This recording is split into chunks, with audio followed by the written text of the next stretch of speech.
Hey there, lovers of libations. I am Christina, and I am at Central Florida Ferns, where we're going to speak with Matthew Roberts and with Richard Smith, who are the brains behind Florida Hops LLC.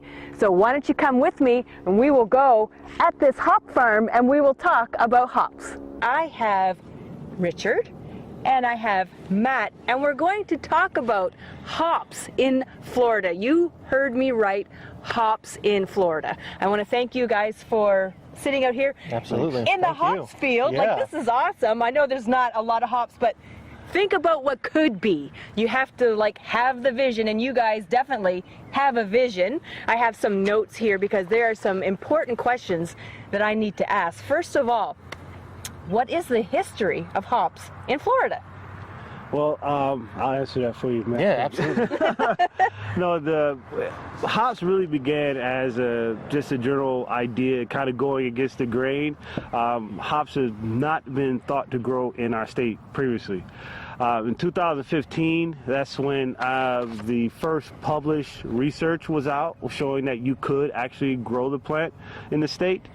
And from there, you had more researchers, more growers, more brewers trying to really meet the demand of the consumer who wanted a locally produced agricultural crop. So that's where we were, and now where we are now is really trying to meet that demand. So before, nobody had even tried growing them in Florida. Well, you have a few people here and there, you know, small, maybe like one to maybe 10 plants they're trying to grow it up, but nothing significant. And generally what they would find out is at the end of that first harvest, the plants would die out. Okay. So they would struggle in trying to produce a significant yield or quantity, going beyond just that first year. But what we found out, and you know, I don't want to give myself credit, but I will give myself credit. Well, give yourself credit. Come on. My research was the first published research on hops. So from that point in 2015, that's when you have more people kind of learning how, okay, I can do this. You know, I can have more than just one harvest off of this plant. And that was just a little bit more education that we provided to the growers and people interested in growing hops. Okay, so, and of course, Matt, you've worked on your family farm since you were like yeah. So you really do have a green thumb. Yeah. You know, I've born and raised as a plant guy out here in Zellwood.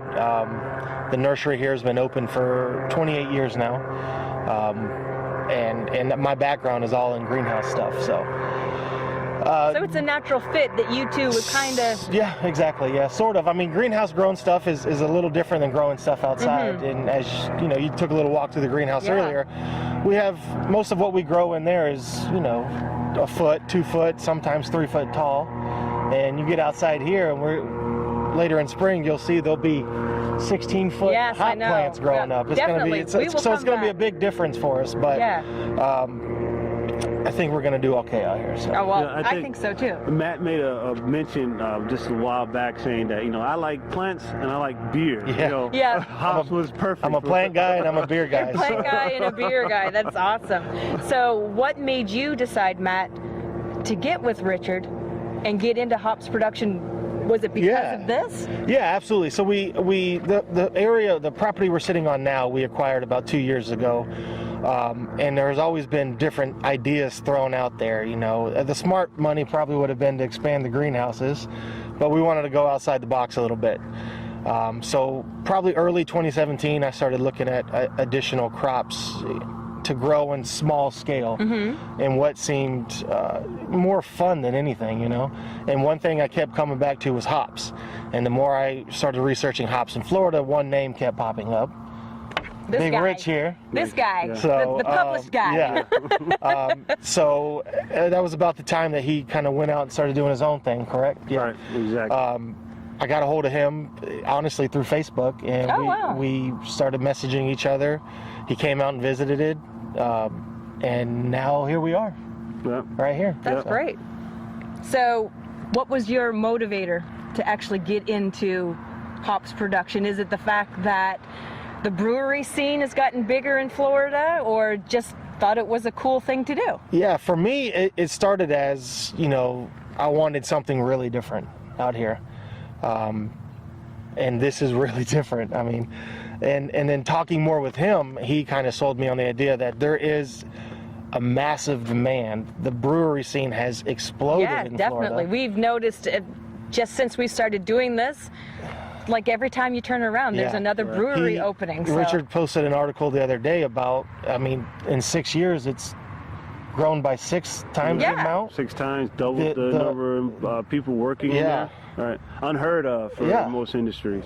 And they're not, and this is nothing against the brewers. There's nothing to use local for their ingredients for the most part. Right, they've got to get their ingredients from somewhere else. Of the big four, you know. The critical brewing ingredients. I think at one point they tried to say use the Florida water as, you know, to give the Florida fresh from Florida label on the to beer. say that it's locally. Right, you know, and then nobody, you know, kind of bought that. Yeah, but see, this way, if this gets going, then they can say made with local Florida hops grown right here in Florida. And Richard can attest to this a little more. There's been probably 4 or 5 beers brewed with more than that now. I was actually trying to, you know, quantify that the other day, and I was like, wow, there's a lot of beers. Yeah. Maybe you know, close to 10 so far. Wow. Breweries that have brewed a beer with locally grown hops. And they get a ton of exposure with that. Right. I mean, they get the breweries packed, filled with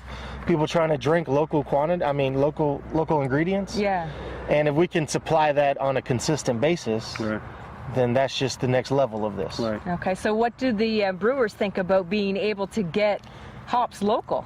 They're excited. I mean, you know, up in the Pacific Northwest, they're going to be sold a little cheaper up there, but you got to think about shipping costs. Yeah. You got to get it halfway, all the way across the country.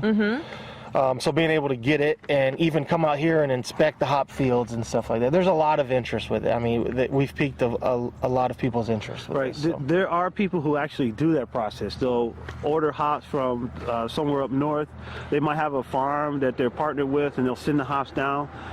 But generally, it doesn't have the appeal that a Florida grown hops does. You know, people just aren't really drawn to it as Florida grown hops, because Florida hops have had that you know, forbidden fruit type status for quite a while.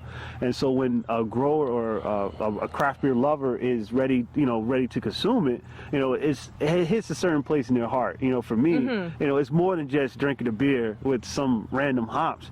These are locally grown. It hadn't been done before, and I'm having an entirely new experience doing it. So what makes the hops that are grown in Central Florida different from hops that they can get all over the place? Well, one is the process. We have multiple harvests each year. So in the field here, you can maybe get 2 to 3 harvests a year out of the crop. Well, up north, you're getting 1 complete harvest. Now, the biggest difference is maybe the yield as far as how the plant grows. The yields up north are much larger. Here, we're smaller yields, but again, we get multiple harvests. Also, one of the studies that I participated in found that the hops that we produced in the state had a higher oil content than the hops produced elsewhere. So you could have a Cascade hop, Columbus hop, any type of hop produced in the state, and another hop produced somewhere else, and they could have totally different characteristics. And those characteristics that are produced from the hops that are produced here in Florida are unique for our state. So they'll be found nowhere else in the world. And so, does that have anything to do with like the type of soil that we have? It's a component called terroir. It's a little French term, which is basically mean that it takes on the qualities of its environment. So even in Matt's place, a grower that may be, you know, a mile away may have a total different type of compound being shown in his hops than what Matt would do. So each one would be totally unique. So in Matt's case, if he had a beer that went out, his cascades would be, you know, Central Florida hops cascades, and they would have his own character, own profile, unique to his production practices. Yes, Matt and I had talked about that when we were scoping out where to set up our table. And this area was orange groves. Yep, used to be an old orange field. So you got to imagine that would carry some characteristics. So your hops, if somebody, like you said, down the road was your hops would taste totally different.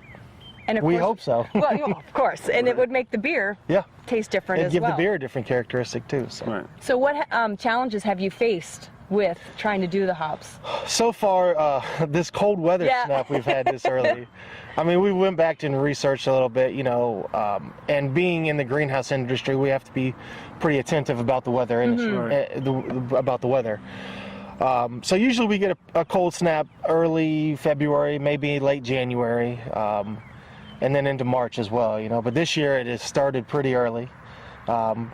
One thing we decided to do is we had the hop field pretty much ready to go around Thanksgiving time. So it was either go ahead and plant or wait until mid-March like you're supposed to. And I was chomping at the bit. Yeah. I was pushing Richard. I was like, let's do this. Yeah. Let's start this. I don't want to sit and watch this for 5 months. So, so we made the decision to go ahead and plant right around after Thanksgiving time.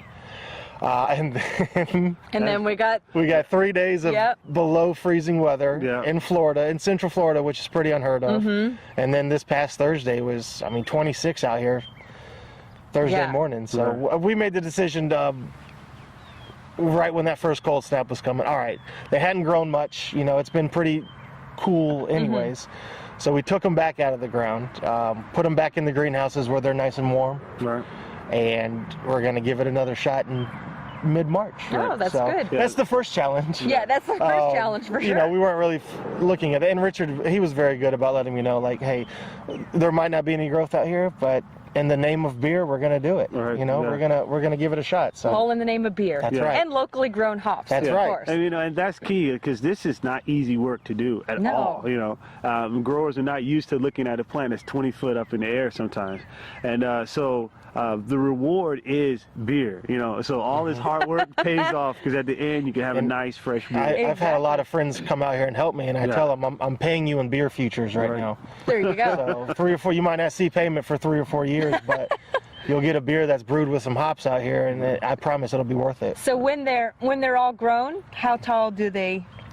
They range. For Florida, we generally have a shorter plant, but they range. They can be upwards 25. I've heard even plants hitting almost about 40 feet. 40 in height. feet, wow. But our plants will be shorter, and that's a part of our environment, the condition of our environment. Since we're closer to the equator, our sun is a little bit more intense than what you would have in a northern climate. So it causes plants, even trees, most of the plants in our environment are shorter than what you would see up north. Little plant nerd thing. Is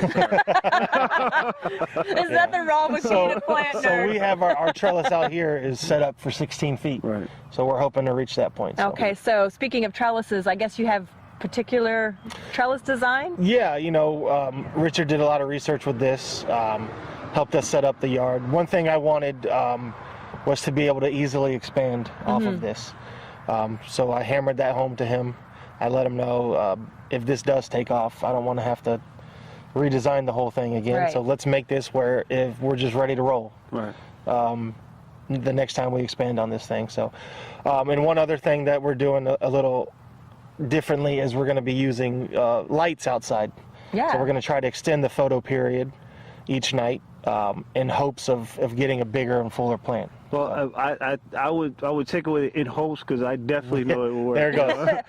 Because you were saying earlier that in other places they have more sunlight during the day. Pacific Northwest will get, before summer solstice, it's 15.5 hours a day. Which if you talk to somebody, they wouldn't really, because they think Florida, it's the sunshine state, we have sunshine all the time, but that's not the case. Exactly. Right. We max out maybe around 13 hours as our longest day.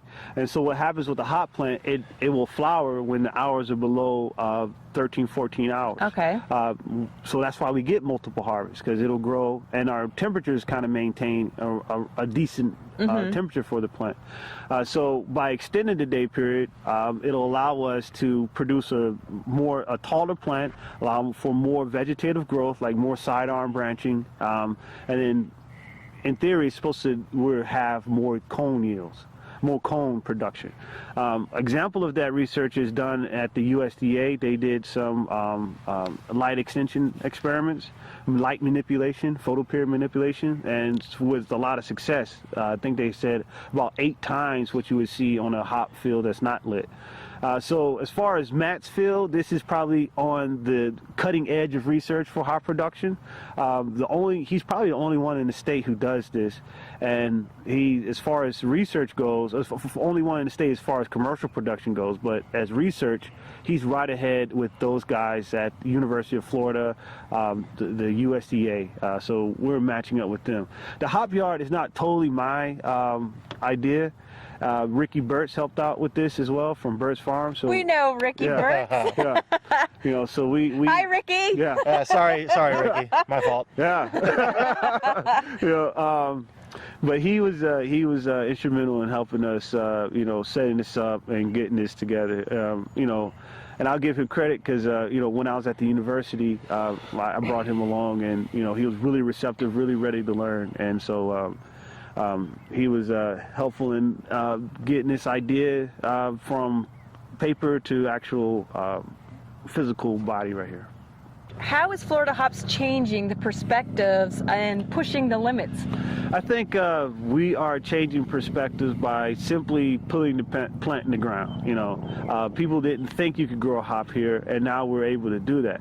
And on top of that, we're putting it in a beer. And so when that beer goes out, maybe not just to Floridians in the state, but to people across the nation, that's when we'll really see a lot of response to it. Because I've had people contact me, I would love to brew with Florida hops. I would love to have that, And so there's a lot of appeal in that regard. So as far as changing, that's just one perspective. The other perspective is in agriculture itself. And that's being able to partner itself with a very vibrant community, the craft beer industry. And like Matt mentioned before, growers have been kept out of that industry just because we can't produce some of those critical ingredients. So this will help them be able to meet that. We're in the infancy, we're in the beginning stages, but there's a lot of potential for that to happen. And everything has to start somewhere. And I think it's great to be able, how awesome would it be for brewers to say, listen, I don't have to go to this place, I just have to go down here, and I can say that my beer is made with locally grown Florida hops. Right. And you could get a bottle of Sunshine. Right, there. In my head, I imagine people from breweries from all over the country using Florida grown hops as a summer ale. Right. Why not? Yeah. Sunshine a taste of sunshine in a bottle. There you go. Right. So what is the future of hop production, do you think, in Florida? The future, in my look at it, I believe the future is very bright. I think there's a lot of potential here. There's a lot of growth. There's still a lot to be learned and figured out. But as far as being able to produce the plant, grow the plant, produce a yield, increase our yields, that's already been done, and we're ready to meet those needs, meet those demands of the breweries, the consumers. I would just love to see it, because for me, to start this as a little small research project, which I didn't think would take off as large as it did. That's one thing that I have to say is I didn't believe that it would be this big. But to see it become an industry and for people to really participate in it, I see it just taking off and becoming much larger, producing hops, maybe just not even for our state, but for the Southeast and maybe going and beyond. Outside. Yeah, exactly. Yeah. No reason why breweries from Canada couldn't get hops from Florida. Right. So what kind of hops are you going to grow here at So right now we have 4 on trial, Cascade, Chinook, Tahoma, and Triple Pearl. Cascade's the one in Florida that's shown the most promise. A lot of the people that are growing hops in Florida now are kind of specifically growing Cascade. I know Richard's done some trials on some other stuff that have done well now, but Cascade's kind of what we're leaning on. In this infancy period. Now, have you had anybody from the public or breweries shown any interest in what you're doing? Yeah, absolutely. So we have a social media right now.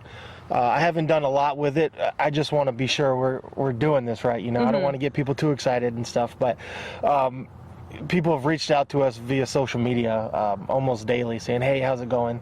I love what you're doing, working with Richard and stuff like that. And brewers alone are already like, when can we get some? Yeah.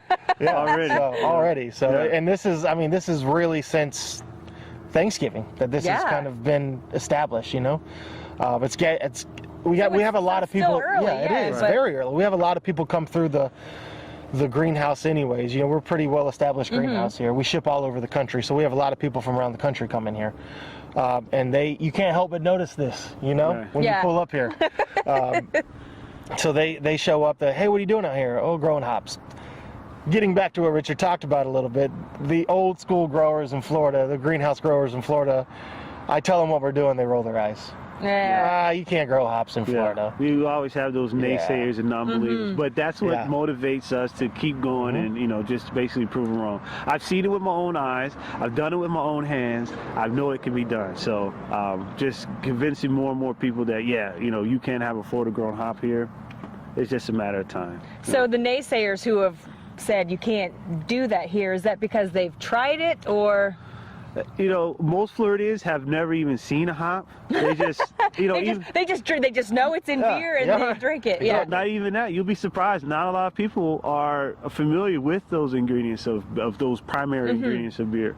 So when you say hops, they're like, what are hops used for? Well, but people up there. I mean, we've got some on the table here now. What variety are these? So there's mainly Cascade up here. We got a few Tahoma mixed in here as well. So, but for the most part, the smaller ones are Cascade. And again, those are the ones that are showing the most promise here. And these will end up being like super tall and. So from top to bottom here is 16 foot. Wow. So. Yeah, and the Cascades are the most commonly used hop in beer production, so it kind of works out for us to produce it here, and it is one of the better yielding varieties. Producing, I've had it produce a couple on multiple harvests, at least a pound. So it is one of those better producing varieties. And it does take a lot of hops to make beer. Yeah, you know, That's one thing that surprised me was how much when getting involved in this and researching. I'm like, they need a lot of hops. They need a lot of hops. They need a lot of hops. So how does Florida Hops LLC stay on top of the game? Oh, well, we stay on top of the game by really involving ourselves in this industry. I'm working with researchers, I'm working with other growers, I'm working with breweries just to make sure that everything is really cohesive.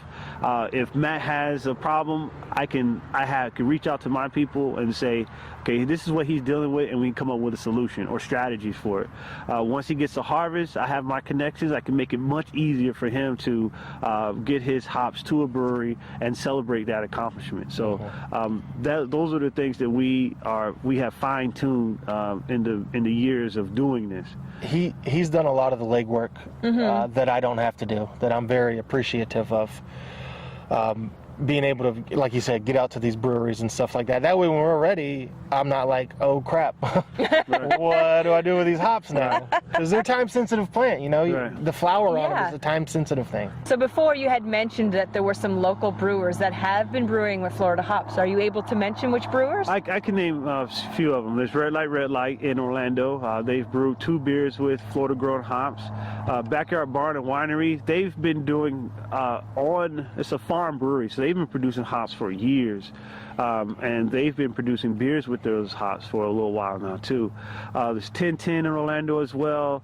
Maestries in St. Petersburg. Oh yeah. Yeah, this is a good one. I didn't know. Yeah, Wicked Barley in Jacksonville.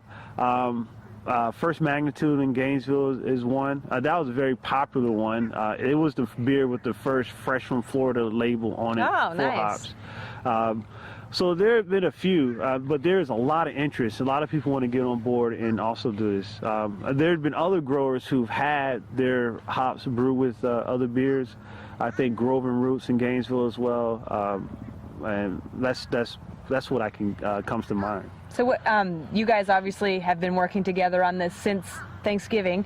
So prior to that, have you worked with other researchers on hops? Not really, no. And like I said, kind of doing the research throughout the year, I'd done a lot of research on hops, but Florida hops, one name kept popping up, and that was Richard. I know the UF extension in Apopka is not too far away from here. I know they had a little hop trial out there But even researching that, you realize Richard was pretty instrumental out there as well. I was there. You know, like I said, my project was the first research project on hop production. So my work put the foundation out there. And so, yes, you know, I want to see this blossom and take off. But yeah, so my work was there. So and then that's why it's important for me to go out and partner with all these other researchers who are doing this. You have the University of Florida in Apopka, they're doing it. You have the University of Florida in Gulf Coast Research Education Center in Baum, near Tampa, they're doing it as well. And then the USDA in Fort Pierce, Dr. William Turacek, I would say he's had the most success in hop production thus far. And he's at the USDA Hort Lab in Fort Pierce. Very unique, very original research that he's doing there. So partnering with him, working with him, and learning from him has been beneficial to myself and to other people who are connected with me. And directly through me, Right. for us too. So what made you actually get interested in what it is that you do? For hops, well, I'll tell you, one day I was in a class, professor said, he's a home brewer, he was saying that he grew a couple of plants, and when he said that, lights went off in my head, and I said, do you know the potential of this research? Do you know where this could go? Because craft beer, this is before we had 100 breweries. Right, exactly. You know? Now we're almost at 300, but... Isn't that insane when you think of that? in that short amount of time. Right. Exactly. Like I said, when I moved here in 2015 and we started, you know, we had another show, Beer and Sunshine, but we were going out to different breweries, and I think then there might have been 100. Right. And now it's like you said, it's tripled. It's like, it's insane. Right. Well, he talked about the plants, and I was like, I need to do a research project, and that's what I'm going to do it on. And, See that, kids? Stay in school, and then you can grow hops for beer. Right, exactly. You know, but it helped out as far as, you know, me getting to do that more and more. So we were able to meet a lot of the interests. I was able to use it I got awards and presentations from all just doing that work. And you seem very, you know what I mean? Like very passionate about what it is that you're interested in, and that's good. That'll help, you know, get your ideas out there, and you may be able to discover things that other people haven't thought of to help the hops grow in Florida. And speaking of hops in Florida, I know that Matt has expansion on your mind to kind a little of like... bit, yeah. I mean, the star here is going to be the hop plant. If we can get these things going, we have a big enough area here. Again, this is probably just under a quarter acre, not real big. Again, we're doing it commercially, so we're packing these plants in as tight as possible. We're pushing the limits on that. But we have 10 acres at disposal that if it's a viable business plan, and it works, and it's sustainable, and it's efficient, then the sky's the limit out here, literally. Yeah, exactly. And then, of course, in the future, there may be, you know, you may be able to have distribution to brewers in the area. Yeah, I think that would be a big key, is getting that set up and keeping it going, you know, not just having one beer one time a year grown with Florida hops. Having that consistently, either on distribution or just at the breweries, you know. Now, what about agro-tourism? So that's a big thing out here as well. One thing I want to hit on, I don't want to be a closed book out here. This is so fun and exciting. Like, why would I hide that from people? Right. You know, I want to be able to bring the community out here. Richard touched on it earlier, marrying agriculture and the craft beer craze. Right. So why not be able to have people come out, do tours, little small beer festivals and stuff like that, using this fresh ingredient at our disposal, and building off of that. Well, yeah, it's gotten huge. You know, there's a lot of people that have gotten out passports to go to different breweries, so that gets people out to different places. So why not bring that to where it all begins? And if you go sit at a bar or a brewery in Florida right now and ask people if they've seen a hop flower, I mean, 9 times out of 10, that's a no. And then you ask them if they've seen an actual hop yard, I mean, I would find it hard to believe. Oh, exactly, because there's not that many. I mean, yeah, especially down here. Here, right. So it's got a lot of potential for that as well, and that's what I want to really push. The bigger this industry becomes, the better we do, the better Richard does, the better everybody does. Right. And a lot of that's going to be the end consumer. Right. Yeah. So Good all around for everybody who teaching enjoys the end beer. consumer, yes. Yeah. And it's a part of sustainable agriculture too. Right. Exactly. You know, it's providing for your community. And there's enough local breweries in the Orlando area. 10 acres sounds like a lot, but I mean, it would be hard to go outside of that. Yeah. That little community we have here, you know? And that's who I want to take care of, you know? Right. Keep it local. Locally Exactly. grown, locally sourced, and buy local. Going off of that, what we've done here is we've bought our hop plants, our baby hop plants locally. AgriStart's over in Apopka, Florida. They're a big tissue culture company, so they clone and tissue culture other plants as well. They do a lot of vegetables and fruits. Hops they've been doing it about 2 or 3 years now, I'd say. Right. So being able to use them keeps it local. The compost we use on the road has been locally sourced as well. Okay. So I don't want to just preach local and not use local as well. Exactly. Right. Yeah. Exactly. So that's something we're pretty keen about as well. So. And I think using AgriStarts is an important part to mention because their plants are, like you said, are tissue culture, meaning that they're grown from different parts of the plant. Tissue culture plants are really clean. They don't have any viruses or diseases. They're certified, and so if you get a rhizome, which is another way to start hops. If you use a rhizome, you can't really guarantee that you have a disease or you have an infection. When you use tissue culture, you're kind of freeing yourself from that worry. And there's a lot of benefit to that later on. And through Greenhouse, we've bought through AgriStarts for years. So it's nice to have that relationship already built up too, you know. They're pretty close to here. I talked to Ty over there, Johnny over there.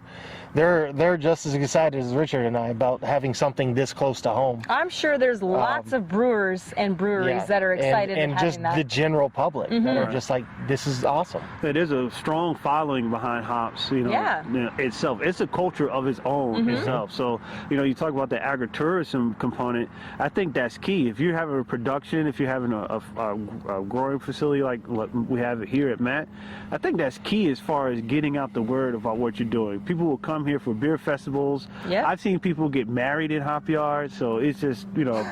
Nice. It's like, we met at a bar, let's get married in a hop yard. I mean, why not? I mean, the craft beer craze is so outrageous. It's huge. Yeah. So being able to show people another side of that, the behind the scenes of that, that's what I mean. I can't help but get excited about that. Right. It is exciting, and I'm so glad that you had us out here. And like you said, the sky is the limit for hops in Florida. What a great time I had speaking with Richard and Matt, learning about Central Florida hops. If you would like more information on Central Florida hops, look them up on their social media. For the Lubba Libations, I am Christina reminding you to libation in moderation and arrive safe at your destination. Cheers!